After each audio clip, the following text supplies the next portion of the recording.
Hello friends, എല്ലാവർക്കും good morning. അപ്പം മൗൻരാഗത്തിൻ്റെ ഇന്നത്തെ വിശേഷത്തിലേക്ക് എല്ലാവർക്കും സ്വാഗതം. അങ്ങനെ നമ്മുടെ പ്രകാശൻ കഥ തുടരുകയാണ്. അതിനുശേഷം വിക്രമിനോട് വീണ്ടും വീണ്ടും പറയുകയാണ്, നിനക്ക് ഓർമ്മയുണ്ടോ, നീ ചെയ്ത്തായ കൂട്ടുകെട്ടിലാണെന്ന് കല്യാണി പല പ്രാവശ്യം അമ്മയോട് പറഞ്ഞായിരുന്നു. പക്ഷെ അതൊന്നും അമ്മ വിശ്വസിക്കാതെ പാവം കല്യാണി എടുത്തിട്ട് പൊതിരെ തല്ലുകയാണ് ചെയ്തത്. കല്യാണി പറയുന്നൊന്നും വിശ്വസിച്ചില്ല, ഞാനും വിശ്വസിച്ചില്ല. നിനക്ക് വേണ്ടി ഒരുപാട് കാര്യങ്ങളെല്ലാം ഞാൻ ചെയ്തു കൂട്ടി. പിന്നെ നീ ഓർക്കുന്നുണ്ടോ, നീ പറഞ്ഞട്ടാ നിനക്ക് വേണ്ടിയാണ് ഞാൻ കിരണിനെയും കല്യാണിയെയും കൊല്ലാൻ വേണ്ടി കാറിൻ്റെ ബ്രേക്ക് അഴിച്ചു വിട്ടത്. അതൊക്കെ വല്ല നിനക്ക് ഓർമ്മയുണ്ടോ? എന്നിട്ട് എന്താ സംഭവിച്ചത്?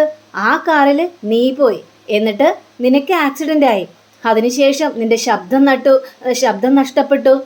അപ്പോൾ ശബ്ദം തിരിച്ചു കിട്ടാൻ വേണ്ടി എൻ്റെ ഈ കിഡ്നി ഇല്ലേ, ആ കിഡ്നിയാണടാ നിനക്കൊരെണ്ണം തന്നത്.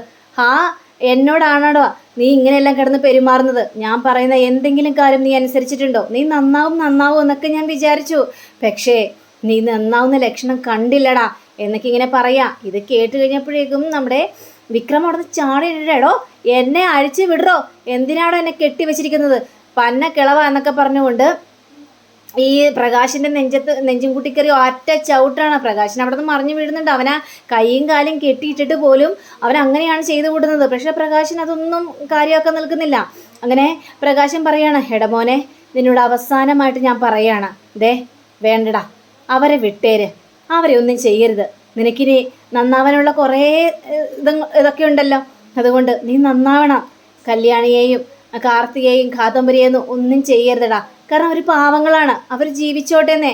എനിക്കിപ്പോൾ ഒരു പുതിയ ജീവൻ തന്നത് എൻ്റെ പെൺമക്കളാണ്. അതുകൊണ്ട് മക്കളെ, നീ നന്നായി കഴിഞ്ഞിട്ടുണ്ടെങ്കിൽ നമ്മൾ സന്തോഷത്തോടെ ജീവിക്കാടാ. എടാ, നമുക്ക് എല്ലാവർക്കും ഒത്തൊരുമയോടുകൂടി തന്നെ ജീവിക്കാടാ എന്നൊക്കെ പ്രകാശം പറയുന്നുണ്ടെങ്കിലും ഈ വിക്രമാണെങ്കിൽ തുപ്പിയിട്ട് പറയുകയാണ്, താൻ പോടോ ഇവിടുന്ന്, തനിക്കൊക്കെ എന്നെക്കുറിച്ച് അറിയാൻ പാടില്ല. താൻ എന്തൊക്കെ പറഞ്ഞാലും തൻ്റെ പെൺമക്കളുടെ കഴുത്ത് ഞാൻ അറുക്കും. അതിനു വേണ്ടി തന്നെ എടാ, താൻ ആണാണെങ്കിൽ എൻ്റെ കെട്ടഴിച്ച് വിടറോ, തനിക്ക് ധൈര്യം ഉണ്ടെങ്കിൽ എൻ്റെ കെട്ടഴിച്ച് വിട്. പക്ഷേ ഇനി വിക്രമിനോട് പറഞ്ഞിട്ട് കാര്യമില്ലെന്ന് പ്രകാശിന് മനസ്സിലായി. ഇങ്ങനെ പ്രകാശൻ അവിടെ നിന്ന് എണീറ്റ് വിക്രമിൻ്റെ പിന്നാലെ എന്ന് വെച്ചാൽ കസാര കയറി അങ്ങോട്ട് ഇരിക്കുകയാണ്. കയ്യിലൊരു കുപ്പി വെള്ളമുണ്ട്, ഒരു തോർത്തും ഉണ്ട്. അപ്പോൾ വിക്രമൻ ചോദിക്കണം, തൻ്റെ വായ എന്താണ് അടങ്ങിപ്പോയോ, എന്നെ അഴിച്ചു വിടറോ, താൻ ആണാണെങ്കിൽ എന്നെ അഴിച്ചു വിടറോ എന്ന് ചോദിച്ചു കഴിഞ്ഞപ്പോഴേക്കും പ്രകാശനൊന്ന് ചിരിച്ചതിന് ശേഷം പ്രകാശൻ പറയാണ്, നീ കണ്ടിട്ടുണ്ടോടാ മക്കളെ, കോഴിക്കടയിലെ കോഴികൾ അറുക്കുന്നത് എങ്ങനെയാണെന്ന് അറിയാവോ? ആദ്യം തന്നെ അവറ്റകൾക്ക് കുറച്ച് വെള്ളം കൊടുക്കും എന്ന് പറഞ്ഞുകൊണ്ട് ആ കുപ്പിയിലെ വെള്ളം ഈ വിക്രമിൻ്റെ വായിലേക്ക് ഇങ്ങനെ ഊറ്റി കൊടുക്കുകയാണ്. ഇതുകൊണ്ട് വിക്രം ആണെങ്കിൽ താൻ എന്താണ് ഈ കാണിക്കുന്നത്, താൻ എന്തൊക്കെ അനാവശ്യങ്ങളായി കാണിക്കുന്നത്, പറഞ്ഞു തരാടാ എന്തൊക്കെയാണ് കാണിക്കുന്നതെന്ന്. അതിന് ശേഷമേ ഈ കോഴികളുടെ കഴുത്തങ്ങോട്ട് ഉറക്കാനായിട്ട് തുടങ്ങും. ഇങ്ങനെ എന്ന് പറഞ്ഞുകൊണ്ട് ആ തോർത്തങ്ങോട്ട് വിക്രമിൻ്റെ കഴുത്തിലേക്ക് അങ്ങോട്ട് ചുറ്റിയിട്ട് വലിച്ചു മുറുക്കുകയാണ്. അതേടാ, പറഞ്ഞാൽ കേൾക്കാത്ത മക്കൾക്ക് അച്ഛൻ തരുന്ന ശിക്ഷയായിട്ട് തന്നെ നീ കരുതിയാൽ മതി. ഇനി നിന്നെ വെറുതെ വിട്ടാൽ ശരിയാവില്ലടാ. കോടതിയും എല്ലാം ഞാൻ തന്നെ. എൻ്റെ മകന് ഞാൻ തൂക്കുകയറാണ് വിധിച്ചിരിക്കുന്നത്. അതുകൊണ്ട് നീ ഇനി രക്ഷപ്പെടാൻ പാടില്ലടാ. എല്ലാ വിധികർത്താവും ഞാൻ തന്നെയാണെന്നും പറഞ്ഞുകൊണ്ട് പ്രകാശൻ വിക്രമിൻ്റെ കഴുത്ത് അങ്ങോട്ട് മുറുക്കാണ്. അങ്ങനെ മുറുക്കി വല്ലാത്തൊരവസ്ഥയിലാക്കി ആ വിക്രമിനെ അവിടെ കൊല്ലുകയാണ് നമ്മുടെ പ്രകാശൻ ചെയ്തത്.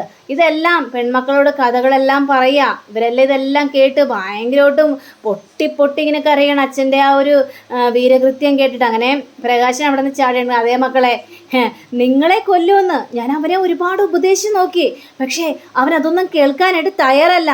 നിങ്ങളെ കുന്നുകളയെന്ന് അവൻ പറഞ്ഞത്. അപ്പോൾ അവനെ വെറുതെ വിടാവോ? എൻ്റെ മക്കൾക്കും ജീവിക്കണ്ടേ?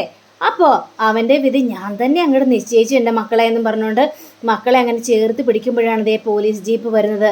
അപ്പോൾ പോലീസ് അതിൽ നിന്ന് CI ഇറങ്ങുകയാണ്. ഇറങ്ങിക്കഴിഞ്ഞപ്പോഴേക്കും നമ്മുടെ കല്യാണിയൊക്കെ പേടിച്ചു പോയി. അച്ഛാ, പോലീസ് വരുന്ന അച്ഛ എന്ന് പറയണം. വരട്ടെ മക്കളെ, ഞാൻ തന്നെയാണ് വിളിച്ചു വരുത്തിയത്. നിങ്ങളെ വിളിക്കുന്നതിന് മുമ്പ് തന്നെ ഞാൻ പോലീസുകാരെ വിളിച്ചായിരുന്നു. പോലീസുകാരെ വിളിച്ചതിന് ശേഷമാണ് ഞാൻ നിങ്ങളെ വിളിച്ചിവിടെ വരുത്തിയത്. ഞാൻ പോലീസുകാരോട് കാര്യങ്ങളെല്ലാം പറഞ്ഞു. എൻ്റെ മകനെ ഞാൻ തന്നെ കഴുത്ത് നെരിച്ച് കൊന്ന് കെട്ടി തൂക്കിയെന്ന്. അപ്പോഴേക്കും പോലീസുകാർ ഇവിടെ എത്തിയില്ലേ, അവരെന്നെ അറസ്റ്റ് ചെയ്തുകൊണ്ട് പോട്ടേന്നേ. കല്യാണി ഇരുന്ന് ഭയങ്കര കരച്ചില്ല. അങ്ങനെ CI നേരെ പ്രകാശിൻ്റെ അടുത്തേക്ക് വരികയാണ്. സാറ് വന്നല്ലേ സാറേ, എന്നെ അറസ്റ്റ് ചെയ്തോളൂ സാറേ. അപ്പോൾ ഈ CI ഇങ്ങനെ തന്നെ ഇങ്ങനെ നോക്കി നിൽക്കുകയാണ്. സാറേ അവൻ്റെ ബോഡി കാണണ്ടേ, അവൻ്റെ ബോഡി ഞാൻ അകത്ത് കെട്ടി തൂക്കിയിട്ടുണ്ട്, സാറ് പോയി കണ്ടിട്ട് വാ സാറേ എന്ന് പറയുകയാണ് ഒരു ഭ്രാന്തൻ എന്ന രീതിയിൽ. അങ്ങനെ CI നേരെ വീടിൻ്റെ ഉള്ളിലേക്ക് കയറുക. അപ്പോൾ വിക്രമിൻ്റെ ആടുന്ന ബോഡിയാണ് കാണുന്നത്. ഇത് കണ്ട പോലീസുകാരും തലയും തൊപ്പിയൊക്കെ മാറ്റുകയാണ് ഒരു അച്ഛൻ ചെയ്ത കൃത്യം.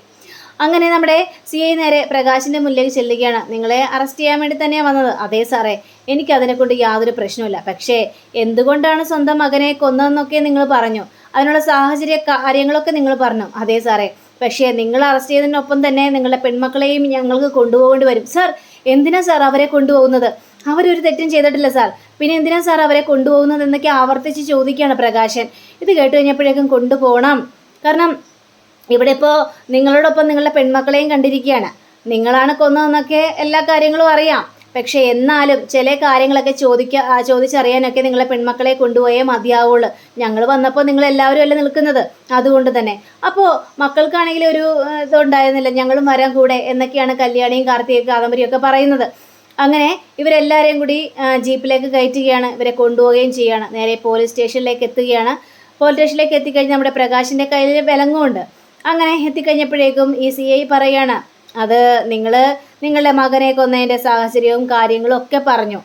പക്ഷേ ഈ വിക്രം എന്ന് പറഞ്ഞ ആ പുള്ളി പരോളിലിറങ്ങിയതാണ്. ആ സമയത്താണ് നിങ്ങൾ മകൻ്റെ കഴുത്ത് ഞെരിച്ചു കൊന്നത്. പക്ഷേ എന്തൊക്കെ ആയാലും എത്രയ്ക്ക് കുറ്റവാളിയാണെങ്കിലും നിങ്ങൾക്ക് കൊല്ലാനുള്ള അധികാരമൊന്നുമില്ല. അപ്പോൾ അതിൻ്റേതായ ശിക്ഷ നിങ്ങൾക്ക് കിട്ടിയിരിക്കും. സാർ എനിക്കറിയാം സാർ കാര്യങ്ങളൊക്കെ, എനിക്ക് എന്ത് ശിക്ഷ കിട്ടിയാലും കുഴപ്പമില്ല. പക്ഷേ എൻ്റെ ഈ 3 മക്കളെയും അവൻ വെറുതെ വിടില്ല എന്ന് എൻ്റെ മുഖത്ത് നോക്കിയാണ് അവൻ പറഞ്ഞത്. എൻ്റെ പെൺമക്കൾ ജീവനോടെ ഇരിക്കണം, അതിനു വേണ്ടിയാണ് ഞാൻ അവനെ കൊന്നത്. എന്തിനാ സാറേ അവനെ പോലെ ഒരുത്തൻ ഇനി ഭൂമിയിൽ ജീവിക്കുന്നത്?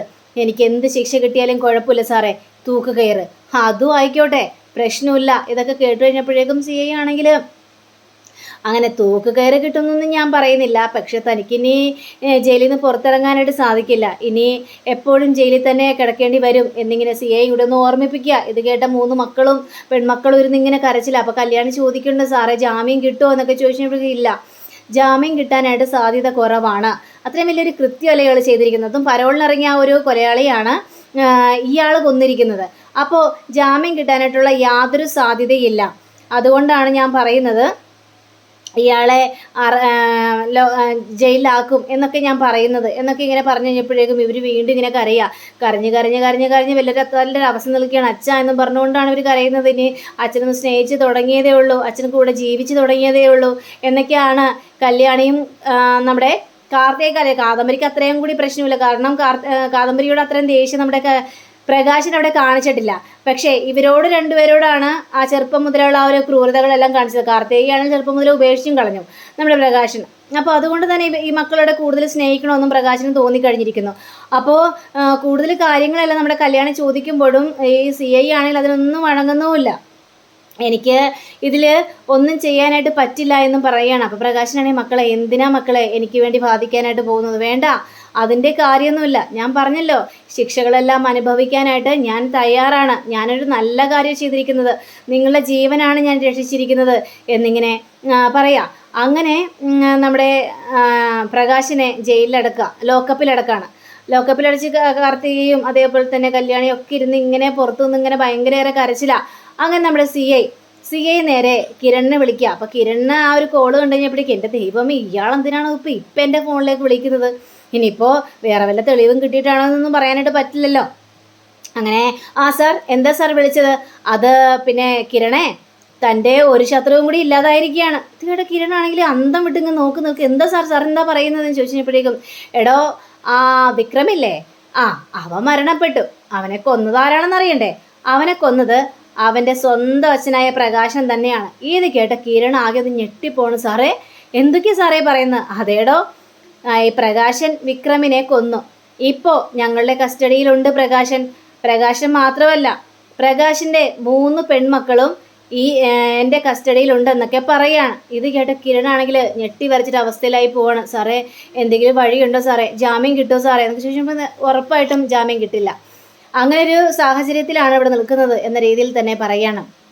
ശരി സാറേ, ഞാൻ ഉടനെ തന്നെ എത്തിക്കോളാം എന്ന് പറഞ്ഞുകൊണ്ട് ഫോൺ കട്ടാക്കിയാണ്. അപ്പോൾ കിരൺ നേരെ വിളിക്കുന്നത് നമ്മുടെ കല്യാണിയാണ്. അപ്പോൾ കല്യാണിയുടെ ഫോണിലേക്ക് കിരണിൻ്റെ കോൾ വരികയാണ്. അപ്പോൾ കല്യാണിയാണെങ്കിൽ ദൈവം കിരണേട്ടനാണല്ലോ വിളിക്കുന്നത് എന്ന് പറഞ്ഞുകൊണ്ട് പെട്ടെന്ന് ഫോൺ എടുക്കുകയാണ്. കിരണേട്ടാ, ഞാൻ കിരണേട്ടനെ അങ്ങോട്ട് വിളിക്കാനിരിക്കുകയായിരുന്നു കിരണേട്ടാ. കല്യാണി, ഞാൻ ഇതെന്തെല്ലാണ് കല്യാണി കേൾക്കുന്നത്?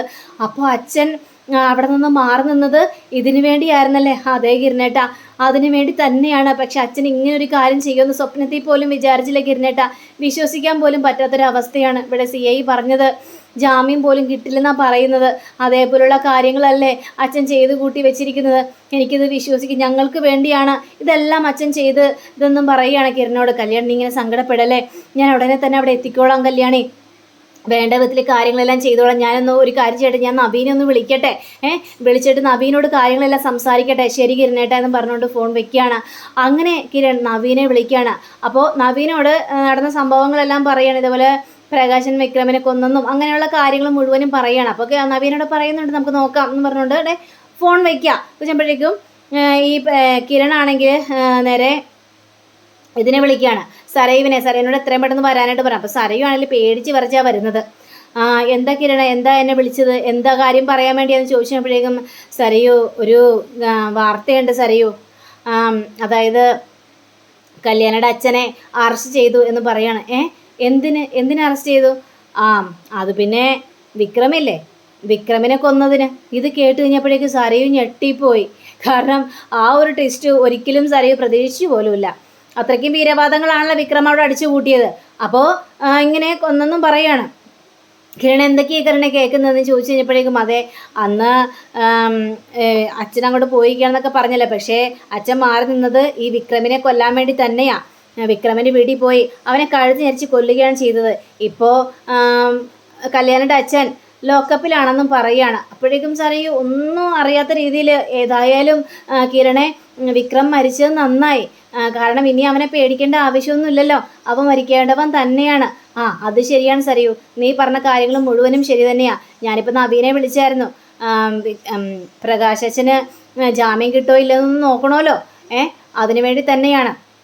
നല്ലൊരു കാര്യം തന്നെയാണ് അച്ഛൻ ചെയ്തത്. പക്ഷേ എന്ത് ചെയ്യാനാണ്, ആദ്യം നിൻ്റെ അച്ഛൻ പോയി, പിന്നെ ഗംഗാപ്രസാദ്, അതെ അതിന് പുറകെയായിട്ട് ദേ ഇപ്പോൾ വിക്രമും പോയി. ഇനി എന്തെല്ലാമാണോ അച്ഛൻ്റെ കാര്യത്തിൽ, ഇനി എന്തെല്ലാമാണോ നടക്കാൻ പോകുന്നതെന്ന് ആലോചിച്ചിട്ട് ഒരു എത്തും പിടിയും കിട്ടുന്നില്ല. പിന്നെ നിൻ്റെ അച്ഛൻ്റെയും ഗംഗാപ്രസാദിൻ്റെയും കാര്യത്തിൽ തെളിവുകളൊന്നുമില്ല, പക്ഷേ വിക്രം മരിച്ചതിൻ്റെ തെളിവുകളുണ്ടല്ലോ. അച്ഛൻ തന്നെ കുറ്റം സമ്മതിക്കുകയും ചെയ്തു. ഇനി എന്തൊക്കെയാണ് സംഭവിക്കാൻ പോകുന്ന ആലോചിച്ചിട്ട് ഒരു എത്തും പിടിയും കിട്ടുന്നില്ല. അപ്പോൾ സരി ഇങ്ങനെ മനസ്സിന്തിക്കണം. അതുകൊണ്ടായിരിക്കും അന്ന് കല്യാണിയും കിരണും ഞാനൊക്കെ നടക്കാൻ പോയപ്പോൾ അവിടെ വിക്രം വരാതിരുന്നത്. സരി, നീ എന്താ ആലോചിക്കുന്നത്? ഒന്നുമില്ല കിരണേ, ഏതായാലും അങ്കിൾ ചെയ്തത് ഏറ്റവും വലിയ നല്ലൊരു കാര്യമാണല്ലോ. ശരി, ഞാനിപ്പോൾ വരാം എന്നും പറഞ്ഞുകൊണ്ട് കിരൺ അങ്ങോട്ട് പുറത്തേക്ക് ഇറങ്ങി പോവുകയാണ്. അപ്പോൾ സരയു ആണെങ്കിൽ ആകെ സങ്കടപ്പെട്ടിരിക്കുകയാണ്. പക്ഷേ ഇതെന്തൊക്കെയാണ് ഇവിടെ സംഭവിക്കുന്നതെന്ന് ആലോചിച്ചിട്ട്. ഇത് ഇപ്പോൾ കല്യാണിയെ കൊല്ലാനും പറ്റിയില്ല, ഇനിയിപ്പോൾ കിരണിൻ്റെ ജീവിതത്തിലേക്ക് തനിക്ക് പോകാനും പറ്റുമോ എന്നൊക്കെയാണ് അവിടെ സരയു ഒരു നിമിഷം ആലോചിക്കുന്നത്. അങ്ങനെ നമ്മുടെ പ്രകാശനെ കാണിക്കുകയാണ്. അപ്പോൾ പ്രകാശൻ ലോക്കപ്പിൻ്റെ ഉള്ളിൽ കിടക്കുകയാണ്. 3 പെൺമക്കളും കൂടി പ്രകാശനെ കാണാനായിട്ട് വരികയാണ്. മക്കളെ, നിങ്ങൾ സങ്കടപ്പെടേണ്ട മക്കളെ, കിരണിനോട് കാര്യങ്ങളെല്ലാം പറഞ്ഞായിരുന്നു എന്ന് ചോദിച്ചപ്പോഴേക്കും കിരണേട്ടൻ ഇപ്പോൾ വരും, കിരണേട്ടനോട് കാര്യങ്ങളെല്ലാം പറഞ്ഞു, എങ്കിൽ പിന്നെ അവൻ വേണ്ട വിധത്തിൽ കാര്യങ്ങളെല്ലാം ചെയ്തോളും. മക്കളെ, കിരണോടൊപ്പം പോകാൻ നോക്ക്, ഇനി ഇവിടെ നിന്നിട്ട് കാര്യമൊന്നുമില്ല. അച്ഛനൊരു കുഴപ്പമില്ലെന്നേ. അപ്പോഴേക്കും കിരൺ വന്നു എന്നൊക്കെ പറയാണ്. കിരൺ വന്നു എന്നിട്ട് പോലീസുകാർ പറഞ്ഞ കേട്ടോ, നിങ്ങൾ അങ്ങോട്ട് ചെല്ല്, അച്ഛൻ ഡബിൾ ഓക്കെ ആന്നേ, അച്ഛനെക്കുറിച്ച് ഓർത്തൊന്നും നിങ്ങൾ ടെൻഷൻ ആവേണ്ട മക്കളെ എന്ന് പറഞ്ഞുകൊണ്ട് പ്രകാശൻ ഇങ്ങനെ കണ്ണു നിറഞ്ഞൊരവസ്ഥയിലാണ് പറയുന്നത്. പക്ഷെ കല്യാണിക്ക് അച്ഛൻ്റെ ആ ഒരു അവസ്ഥ കണ്ടിട്ട് സഹിക്കാൻ പോലും പറ്റുന്നില്ല. അപ്പം അങ്ങനെയും കാണിച്ചുകൊണ്ടാണ് നമ്മുടെ ഇന്നത്തെ റിവ്യൂടെ അവസാനിച്ചിരിക്കുന്നത്. അടുത്ത റിവ്യൂവിനായി കാത്തിരിക്കുക, സബ്സ്ക്രൈബ് ചെയ്യുക. എല്ലാവർക്കും നല്ലൊരു ദിനം ആശംസിച്ചുകൊണ്ട് തന്നെ നന്ദി, നമസ്കാരം, താങ്ക് യു, ബൈ ബൈ.